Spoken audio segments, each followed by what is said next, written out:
Hey guys, how's it going? Welcome to my video. All right, guys. Just want to give you guys a quick fix on an issue that I had the other day. So basically, I had this issue with my car, and this came out of nowhere. Actually, the car was like driving fine for most of the day, and went to a McDonald's to get something to eat. Came out about 30 minutes later, got into my car, and tried to start it, and it was not starting at all. There was no crank. There was no. It was, but everything else worked inside the car. I mean, I was able to, um, you know, the alarm worked. The alarm worked. Well, the remote worked. The all the lights on the dash worked. The blower motor works. Like everything worked as normal, except that it would not crank. It would not start up. It would not crank.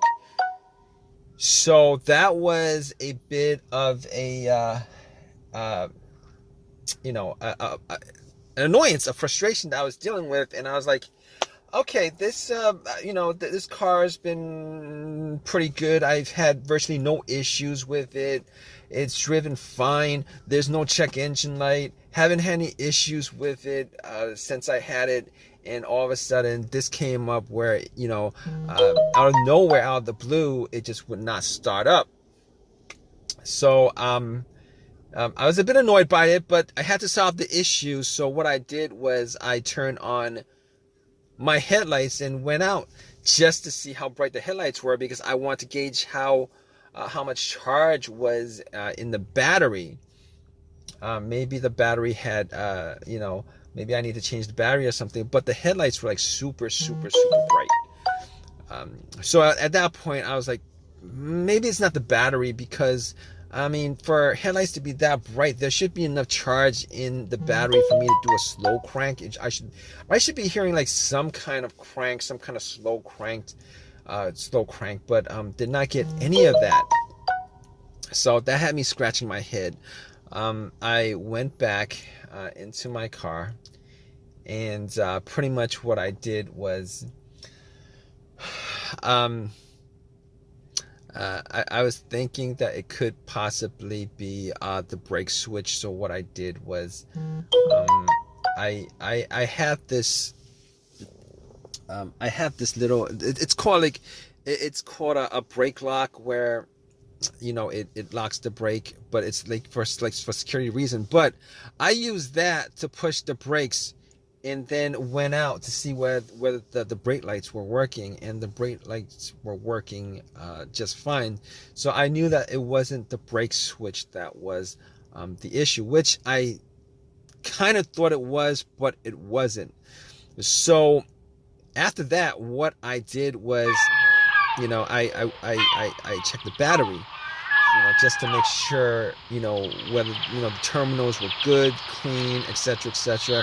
Now, what I did notice was that the terminals were a little bit corroded. There was some white bluish stuff on there. So I had my Coke that I got from McDonald's, poured the Coke on the terminals, and had some napkins to clean it up. Now, the terminals were not super super tight. They were tight enough that I don't think that was the issue with it.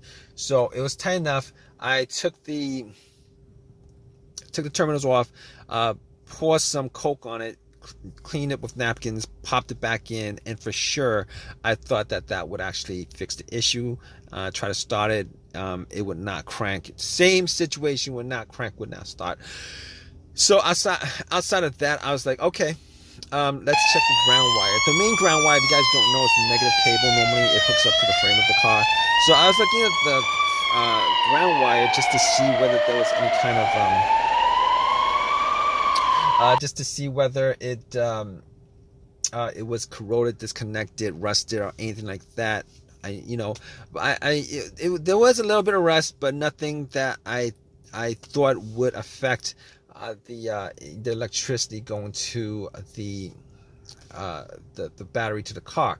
So I was able to rule out that. So at that point I was like, let me rule out the battery completely, because wasn't 100% sure whether it was the batteries that was the problem. So I had somebody help me out with a jump. Had the cables on there for a good couple minutes, maybe like a minute, and then try to crank it. Normally, it should crank at least a little. With it hooked up, and it did not crank at all. So because it didn't crank at all, I knew 100% that was in the battery. At that point, I ruled out the battery, the ground wire, and I also ruled out the alternator being the issue.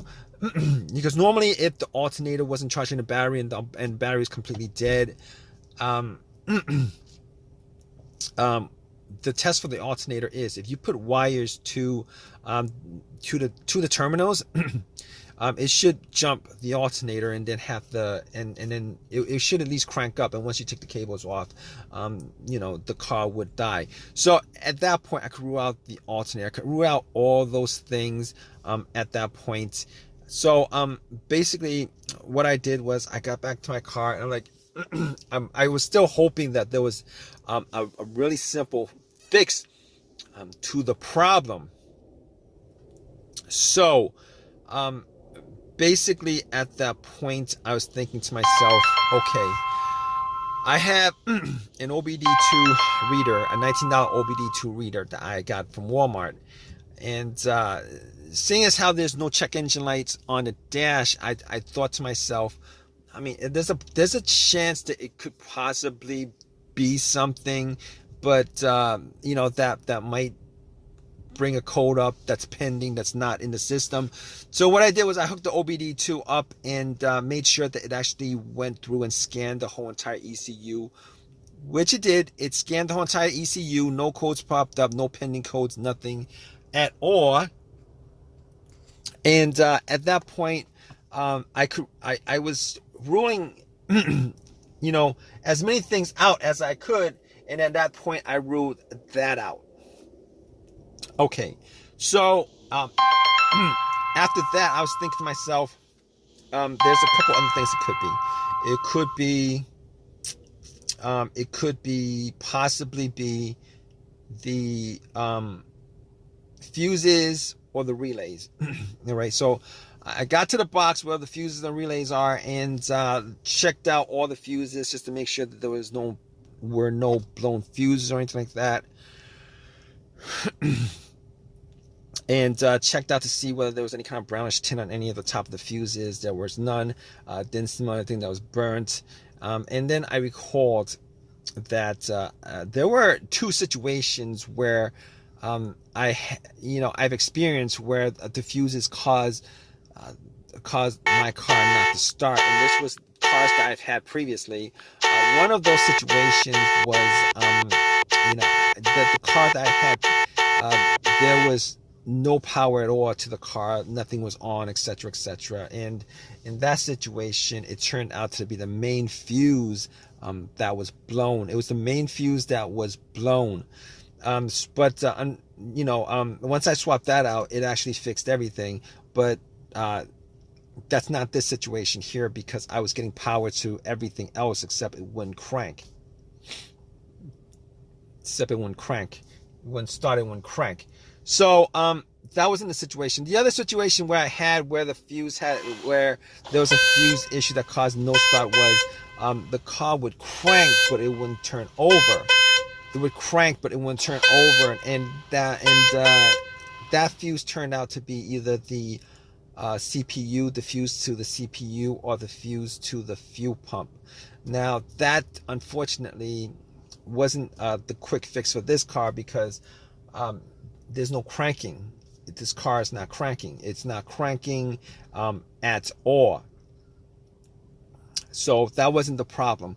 At that point, I was thinking to myself, all right, we've eliminated a lot of things. Let's go with the next most obvious thing, which is the relays.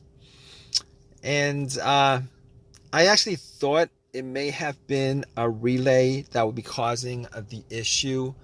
So basically what I did was I swapped out one of the relays for the other relay and try to start the car up. And unfortunately, it wasn't an easy fix because it didn't start up. It was the same situation. It would not crank, would not start. And at that point, I knew that it wasn't the relay that was the cause of this issue. So basically, at that point, I thought to myself, okay, it was probably a couple of things. Could be the key fob or the starter. Now, I didn't think it was the starter because I had the starter changed out about a year and a half ago. Kind of pretty much had the same all the same symptoms that I had with this situation, but seeing as how the starter was a year and a half ago that was changed out, and probably put in maybe like 15,000 miles on the car. It wasn't the first thing that popped up, and it wasn't the second thing that popped up. It was, so I pretty much eliminated to the starter. Had the car towed back to my house, and once I got there, I pretty much redid all the went through everything, the fuses, the relays again, double checked the battery, charged it up overnight, etc., etc. None of that was the issue. So at that point, I thought it was probably the starter. So I got to the starter and did a direct jolt to it, where I actually put the positive of the battery, got another wire, put a positive of the battery to the, and try to jump the starter, and the starter was completely dead, would not jump. At that point, I knew like 99% was the starter. Took it out, went to AutoZone, had them tested it, and it was definitely the starter that was the problem. And because the starter was warranted had a lifetime warranty on it, got another free starter, popped it in, and it worked. And it's been working ever since. So if you guys are stuck in this situation where you guys are looking for a fix for it, there's a good chance that probably one of the things that I went through in this video could possibly fix your situation. Hopefully it's not the starter where you're stranded until you get the starter changed up. Anyway, if this has helped you guys out anyway, please leave give me a positive feedback. Please subscribe. Please comment if you guys have any comment on this video. All right, guys, take care.